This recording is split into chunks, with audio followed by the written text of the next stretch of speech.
Love of Life, by Jack London, Part 4. In the afternoon the man came to a track. It was that of another man, who did not walk, but who dragged himself on his hands and knees. The man thought it might be Bill, but he thought about it without any interest. He had no curiosity. Feeling and emotion had left him. He was no longer able to feel pain. Yet the life that was in him drove him ahead. He was very tired, but it refused to die. It was because it refused to die that he still ate muskeg berries and small fish, drank his hot water, and kept a careful eye on the sick wolf. He followed the track of the other man who dragged himself along. Soon he came to the end of it.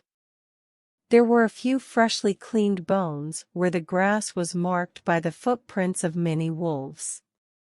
He saw a moose skin bag, exactly like his own. It had been torn by sharp teeth.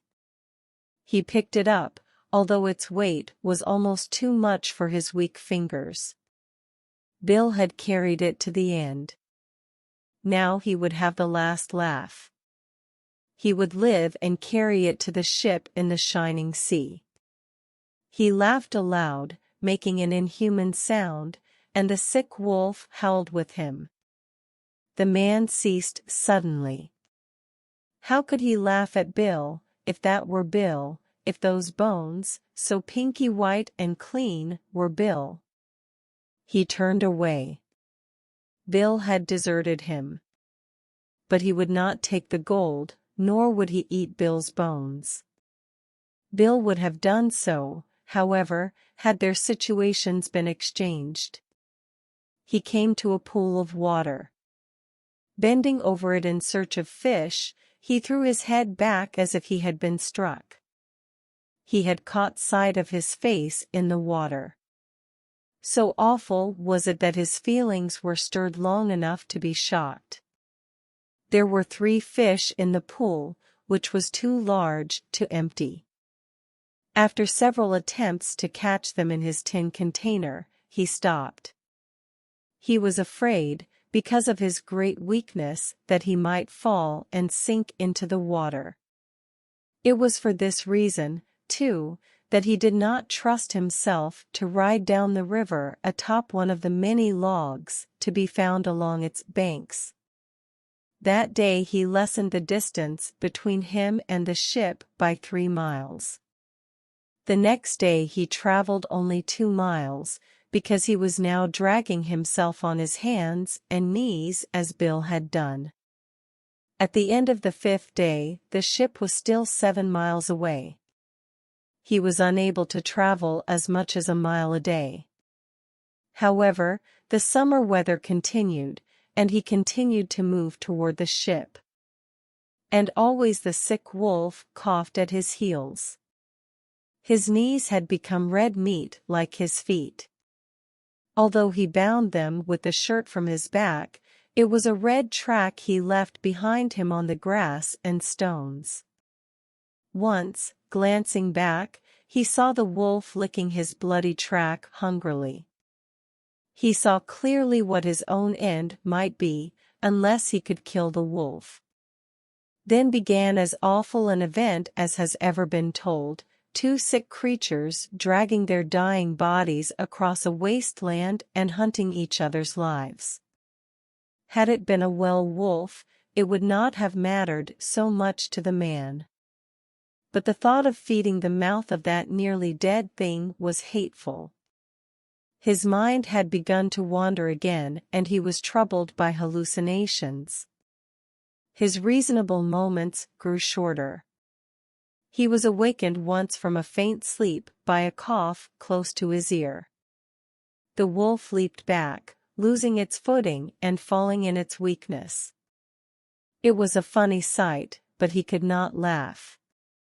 Nor was he afraid. He was too far gone for that. But his mind was for the moment clear, and he lay and considered. The ship was no more than 4 miles away. He could see it quite well when he rubbed his eyes. He could also see the white sail of a small boat cutting the water of the shining sea. But he could never drag himself those 4 miles. He knew that, and was very calm about the fact. He knew that he could not travel another half a mile. And yet he wanted to live. It was unreasonable that he should die after all he had been through. Fate asked too much of him. And, dying, he could not accept death. It was madness, perhaps, but in the very grasp of death he refused to die. He closed his eyes and tried to keep himself calm. He struggled against the awful desire for sleep that threatened him. It was much like a sea, this deadly sleepiness. It rose and rose, mastering his entire self, bit by bit. Sometimes he was almost lost, swimming through its waters with a weakening effort. Then, by some strange power of the soul, his will would strike out more strongly against it. Without movement he lay on his back. He could hear, slowly drawing nearer and nearer, the sound of the sick wolf's breathing. It came closer, always closer, and he did not move. It was beside his ear. The dry tongue moved across his face. His hands struck out. Actually, he had willed them to strike out. The fingers were curved, but they closed on empty air. Quickness requires strength, and the man had not his strength. The quiet waiting of the wolf was awful. The man's waiting was no less awful. For half a day he lay without motion, fighting off sleep. He waited for the thing that was to feed upon him and upon which he wished to feed. Sometimes the sea of sleep rose over him and he dreamed long dreams. But always, through it all, waking and dreaming, he waited for the noisy breath and the feel of the tongue. This time he did not hear the breath. He slipped slowly from some dream to feel the tongue along his hand. He waited. The teeth pressed softly, then more firmly. The wolf was using its last strength in an effort to sink its teeth into the food for which it had waited so long. But the man, too, had waited long. The hand closed on the wolf's mouth. Slowly, while the wolf struggled weakly, the other hand moved across the wolf's body. 5 minutes later, the whole weight of the man's body was on top of the wolf. The hands had not sufficient strength to grasp the wolf about the throat until it died. But the face of the man was pressed close to the throat of the wolf and the mouth of the man was full of hair. At the end of half an hour, the man felt some warm drops of blood in his throat. It was not pleasant. It was like hot, melted metal being forced into his stomach, and it was forced by his will alone. Later the man rolled on his back and slept. There were some scientists traveling on the fishing ship Bedford. From where they stood on the ship, they could see a strange object on the shore. It was moving down the beach toward the water. They were unable to decide what it was. Being men of science, they climbed into a smaller boat and went ashore to examine it. And they saw something that was alive but which could hardly be called a man. It was blind and did not know what it was doing. Its movements produced little effect. But still it continued to drag itself across the ground at the rate of about 20 feet an hour. 3 weeks later, the man lay in a bed on the fishing boat. With tears streaming down his face, he told who he was and what he had experienced.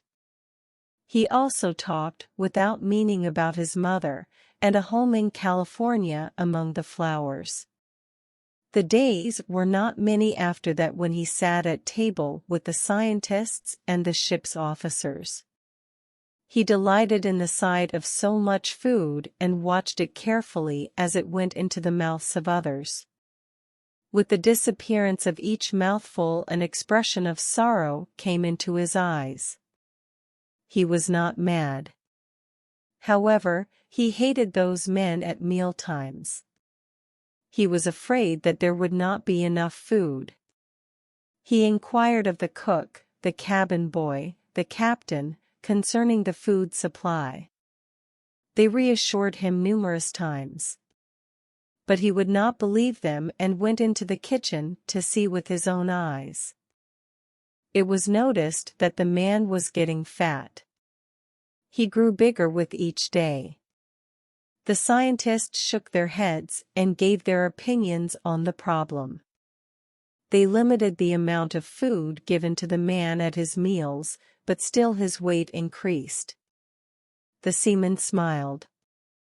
They knew. And when the scientists decided to observe the man, they learned the reason. They saw him walk about the ship after breakfast. Like a man begging with an outstretched hand, he approached a seaman. The seaman smiled and gave him a piece of bread. He grasped it and looked at it as a greedy man looks at gold. Then he put it inside his shirt. He received similar gifts from other smiling seamen. The scientists were careful. They allowed him to continue. But they secretly examined his bed. It was lined with bread, every inch of space was filled with bread.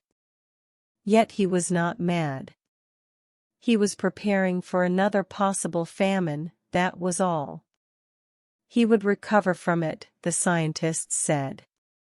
And he did, even before the Bedford sailed into San Francisco Bay. Words in this story. Knee.